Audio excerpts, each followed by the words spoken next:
Good morning, everybody. It is a dreary and very chilly morning here in the Northeast Georgia mountains. I'm on my way to work. Fall is my favorite time of year for a lot of reasons. Probably the biggest is the fact that, like, it's that noticeable change of seasons, right? And if you live in a place where you have all four seasons,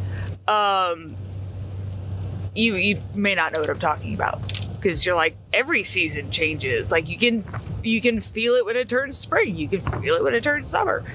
Georgia's not like that. Okay, now depending on where you live in the state depends on what it does, but I have literally I remember it was March 1st of 2008, 2009. But I remember the date. And the day started out a little chilly because that's what happens here in Georgia. It's like 40 degrees in the morning in March. And by mid-afternoon, it is 150 billion degrees. And that's just how it works. And then, as soon as the sun goes down, it's freezing again.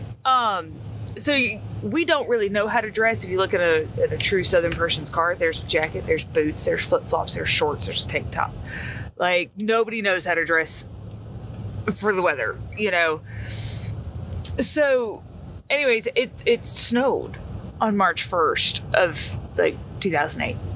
And it'd be 2008.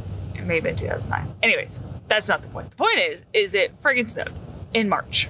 And we don't get snow. It's about every other year we get a snowstorm. And about every 2 to 3 of those cycles, it's a bad one. But we don't get snow. We get ice sometimes. And so we're talking inches of snow dumped on us. And earlier that day, it was like, I don't know, it was like 60 degrees, 70 degrees. And then I want to say it started at noon, 1 o'clock. And the temperature plummeted.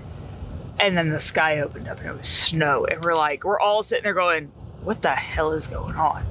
And that's Georgia, right? Our spring is usually up, down, up, down, up, down, up, down, up, down, 90 degrees.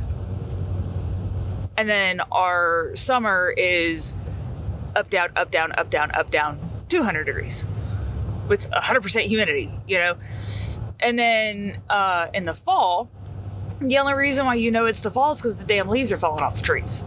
Like yesterday, it was 80 degrees outside. And it's November. It's almost Thanksgiving. And so that's Georgia. And the only reason why that the seasons are changing is obviously because it gets a little bit cooler. You got to turn the heat on. And that's another thing, man. You try to gut it out for as long as you can, but you don't turn that heat on until the days are cold, right? And so you're snug. I remember being snuggled up in bed with 17 blankets and the dog trying to stay warm. It was rough. And now, as an adult, I get to choose my temperature. And because we heat with firewood, I really get to choose my temperature because I can sit there and go, you know what, I'm cold. And I just go start a fire. And my living room heats right up and I'm not cold anymore. And it's great, But fall is my favorite time of the year. The fall garden is the most beautiful garden. You can't convince me otherwise. That's not true. Any plant, I'm there for it. I love the garden. I love plants. Anything that grows out of the ground. I don't care if it's a mushroom. I don't care if it's a tree. I don't care if it's grass. I don't care if it's a weed. Any plant. I've yet to meet a plant I don't like. And so the fall garden is probably my I'm going to say this. It is my favorite, but it's one of those things where it depends on what I'm doing and who I'm talking to. I don't have a favorite food because I can't decide on one. They're all so good, and some people call that indecisive, and you would not be wrong. But the flip side to that is that how can you choose just one? And so I may be indecisive, but I'm totally cool with somebody else making the decision. We go out to dinner sometimes, and there'll be two things that I really want, and I can't decide. So I'll look at the server, and I'm like, between this or this, you choose. I don't care. And they're like, what? I don't care. You choose. And they're like, well, do you? I'm like, no. I've already picked two things that I will be absolutely happy with. You pick. And I know that I'm putting them on the spot, and I know that I am, probably freaking them out. But I legitimately don't care. And I love the surprise of it coming to the table. And I'm just like, oh, this is great. And they're like, are you sure? And I'm like, this is perfect. Thank you. And I'm not being sarcastic. Like, I'll be dead ass serious. Like, this is perfect. I didn't have to choose. I told you, between this and this, and you decided. And it was a great choice. And they're just like, I'm so confused. But anyways, back to the fall gardens. So again, the fall garden is up there with my favorites because it grows a lot of the things that I absolutely love, like carrots, and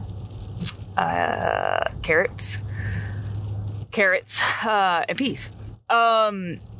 So the next podcast I'm gonna do is all about choosing plants for your garden, because that's my season right now. It is, like I said, it's almost Thanksgiving, and with that, is my garden's done. It's done. Now, if the pigs and the goats hadn't eaten the garden, I probably would still have a garden, but they did, and I don't. So, 2024's garden has just been a cluster. From start to finish, just a complete and total cluster. Now, what I will say is that the food that has come out of it has been absolutely divine. But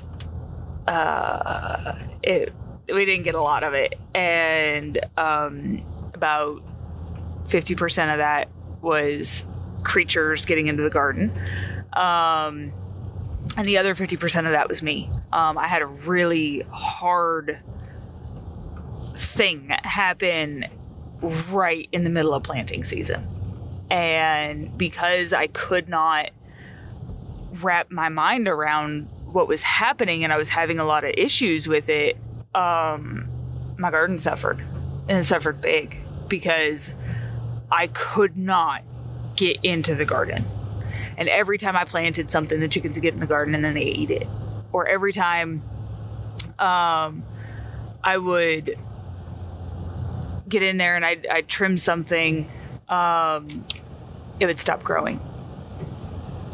Because I'd take too much off because I was distracted. Or, just this whole gamut of things. And the good thing is that I don't get easily discouraged with anything in my life. But the other really good thing is that I won't get discouraged with the garden. Like, I will still continue to try, because I absolutely love it. Like, there's very few things that is better in the garden, in my opinion.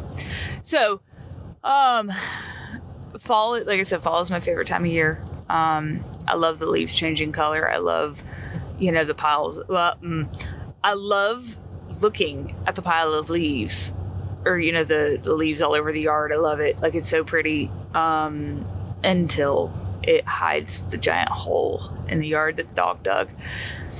And then I get upset because I step in the hole and I roll my ankle and it hurts. And then I'm cussing the dog, I'm cussing the leaves, cussing the hole, cussing me because I didn't fill the hole. So that's kind of my life. But Jared, it's funny because Jared and I are so much alike, but so different in so many ways. He hates this weather. Like I said, right now, today, it is overcast, it is cold, it is wet, it's raining, and he is miserable. Like, he's sitting there looking at me like, I'm not doing any work outside. And I was like, well, I don't blame you. It's raining outside. He goes, no, it could not be raining, but it's cold. And I was like, are you going to be able to get any work done? And he's like, I don't know yet. I'm like, okay. Because he knows what he needs to do. He doesn't need me, I need you to do this and this and this. Unless I truly need the help, I don't ask him to do stuff. We come up with a plan. Well, I take that back. I do technically ask him to do stuff after him and I have already made our plan for the month or the season or the whatever. I will ask him to do things, but I try really hard to reserve it for when I really need his help for two reasons. One, he's got a laundry list of things that he has to get done, right? And two, if I'm always asking him for help, he can't get his stuff done, right? And if he doesn't get his stuff done, he's going to feel like he's not getting anything done, which is then going to, and then because I don't see that he's getting shit done, I'm going to be like, well, what have you been doing all day? Why can't you get this shit done? And that we're not doing that. We don't do that. We're going to have kindness and respect, and you're going to take care of the things that you need to take care of. Hey man, that light is green. You can go. I promise. It won't hurt you. So anyways, I try really hard not to ask him to do things that I'm supposed to be handling unless it's something that I really and truly should not do. Building is one of them. I get so distracted and hit fuck it that I don't do a good job building stuff anymore. I used to be really good at it. Like him and I built the majority of, prior to moving to this house, and the Gainesville house. I did most of the building. Like, I loved doing it. It brought me a lot of joy, whatever. And, that was great. And then life happened and my brain decided that, we're not going to focus on anything. So, he built stuff, and so I don't, because if I built it, it'd look like a fun house. If I built the greenhouse, it would look like a fun house. Period, end discussion. And so, anyways, I try to leave him alone as much as I can, to get the things done that he needs to get done. It doesn't always work, but yeah. So this time of year, he's really focusing on a lot of interior projects because it's cold and rainy and all of those things. And he's supposed to be breaking down and rebuilding the four-wheelers, which I'm actually really excited about because, man, that's going to make life, I'm not going to say significantly easier, but it will make life easier to be able to use these tools, right? But yeah. What do you... I know it's a whole rambling podcast. Anyways, what are you doing this fall? Like, what are your plans? How are you handling life and all of the parts and the pieces and maybe not having a garden? Your fall is actually fall and it's cold. What are y'all doing?